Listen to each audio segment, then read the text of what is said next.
Hi, my name is Kelly and I teach art at the high school level. There are many times in which students need to edit photographs that they have taken, whether it's a photograph of an artwork they have created or a photograph that they have taken to use as a reference for a drawing or a painting. One of the first things that I would recommend is using a tool called Pixlr. Students would go to pixlr.com, or they could also use it as a web app on their device. It is a free account, but if they like, they can certainly sign up if they want to continue using the service. The first thing that I want to show you is how a student can simply edit a photograph. So scrolling down the website, going to Pixlr Express, I am going to launch the web app.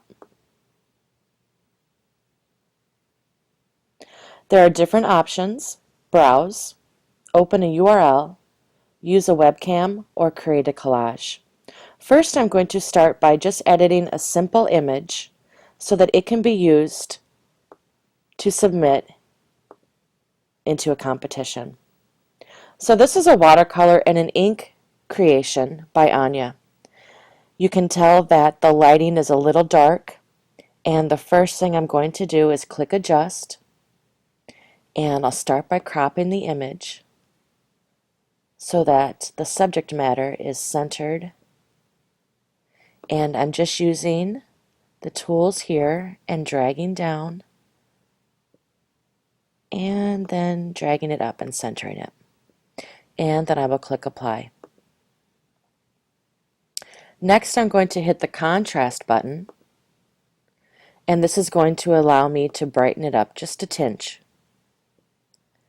adding a little bit of contrast and applying. At this point, the image is perfect for sending it to AP for her College Board portfolio. I'm going to click Save, and I will give it a title.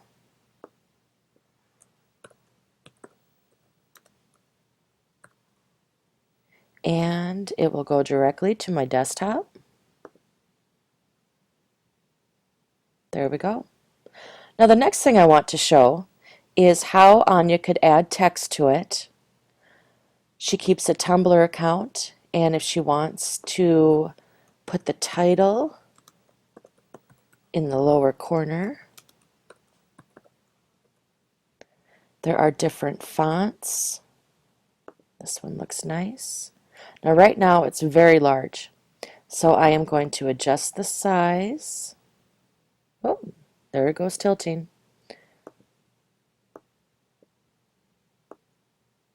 There we go. I want to change the color from white to black. And then I will, well, move it down here. There we go. And click Apply. And click Save.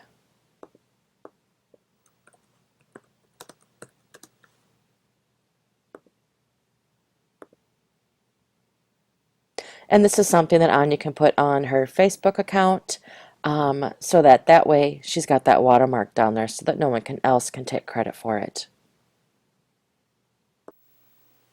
Another fun thing that Anya could do with her images is create a collage. So I'm going to click on Collage,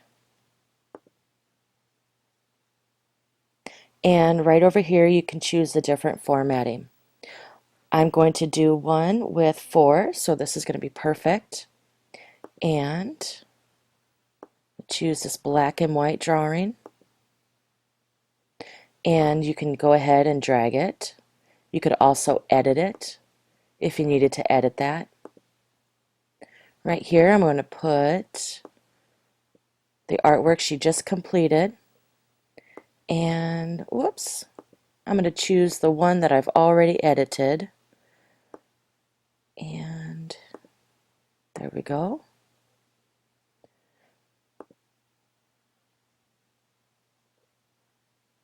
And another one.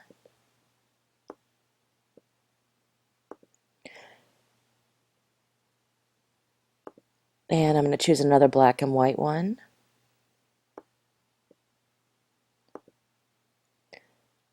And this would be something if she wanted to include, uh, like I said, on her Tumblr account. You can change the color of the border. You can also round the images off. You can increase the spacing in between them. And if she wanted to print something like this for including in her resume or college applications, that would be a nice tool, making everything look nice.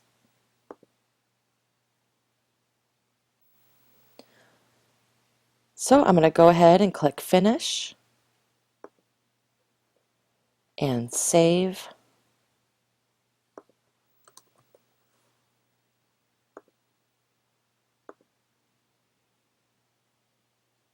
Excellent.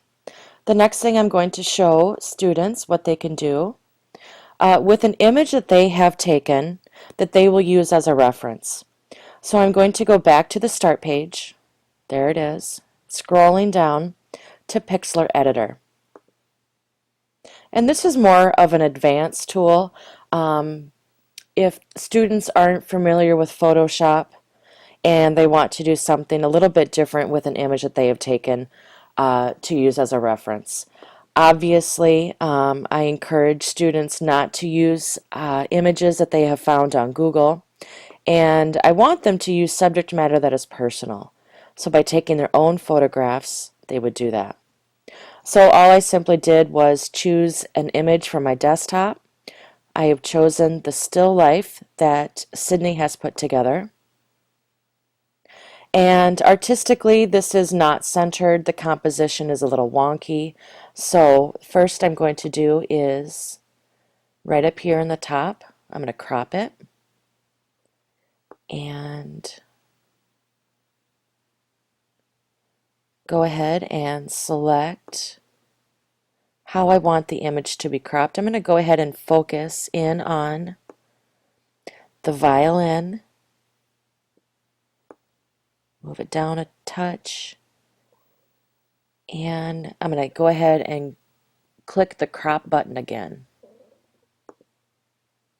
There we go. Now Sydney's going to be doing a painting technique with this.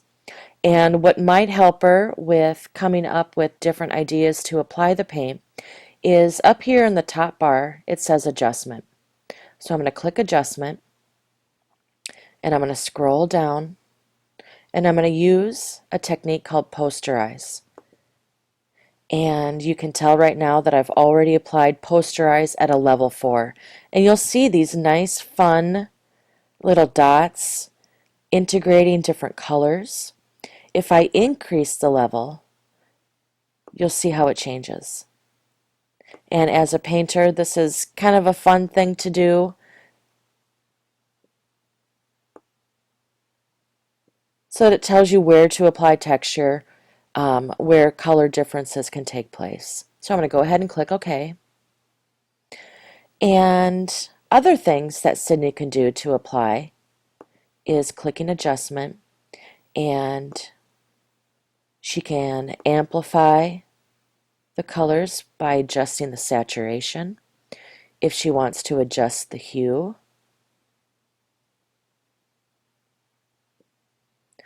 or if it was a little bit dark, she could certainly apply some lightness or some darkness to the image.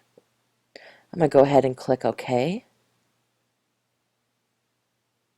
If she wanted the image to be more red or green or blue, what I did was I just went to Adjustment and clicked on Color Balance. And if she wants those blues to really pop, she can add more blue. If she wants less of the green showing through, she could adjust the green.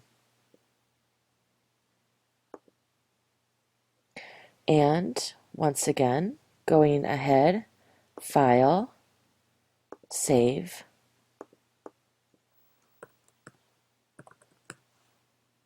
and that goes straight to my desktop. Some other fun things that she could do is there are filters. Some of these are good to use. It really just takes a lot of playing around.